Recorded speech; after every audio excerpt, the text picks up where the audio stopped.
আরে ও হাসিনা, তোমার লজ্জা করে না? তোমার ছেলের বয়সী এটা ছেলের সঙ্গে ঘষা মাজা ও প্রেম প্রীতি করতাছো, তাও আবার আমার ছেলের লগে। এটা কি করতেছো তুমি হাসিনা? আরে কাদের দাদু, তুমি এসব কি বলতাছো? মুদি আবার তোমার ছেলে হইলো কবে? আমি তো আগে জানতাম না তোমার ছেলে মানে। আরে আগে তো বলবা আমারে। আরে হাসিনা, হয়েছে হয়েছে হয়েছে, এখন আর রসিকতা করতে হইব না।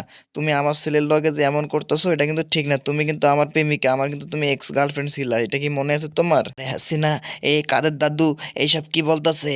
তিনি তো আমার বাপ লাগে না, তো তিনি আমার দাদু লাগে, ভাই লাগে। এটা কি বলতাছো তুমি কাদের দাদু? আরে কাদের দাদু, আরে এই জাইরের ঘরে যাইরে, তুই আমারে দাদু বলাইতেছিস কেন? আব্বারে কেউ দাদা কয়, ভাই কয়, হালার ঘরে হালা। তুই দেখি ভালোই ফাজিল হইছস আমার লগে। আরে কাদের দাদু, তুমি একটু চুপ করো, চুপ করো।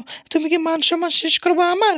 আমি যে তোমার লগে আগে যে ঘষা মাজা প্রেম প্রীতি করছি, ডলাডলি করছি, এসব জানলে আমার প্রেমটা থাকবে তুমি বলো? আরে হাসিনা, হ্যাঁ হ্যাঁ হ্যাঁ, এই লোকটার, এই বাজে লোকটার কথা শোনার দরকার নেই।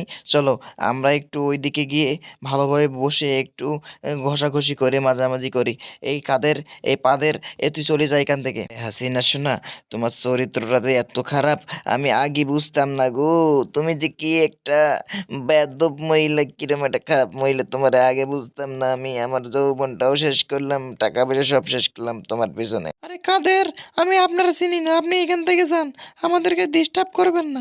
আমাদের একটু ভালোবাসার মুহূর্ত তৈরি হয়েছিল, আপনি এসে নষ্ট করে দিলেন। যান এখান থেকে, যান। হাসিনা গো, আরে ও হাসিনা গো, আমাদের সম্পর্কটা মধুর মিলনটা এই নষ্ট করে দিতে হচ্ছে গো। এর ঘাটটা ধরে বাড়ি করে দাও, ঘাটটা ধরে বাড়ি কি দাও। এ হালার করে হালার, তুই এখান থেকে বাগ বাগ বাগ।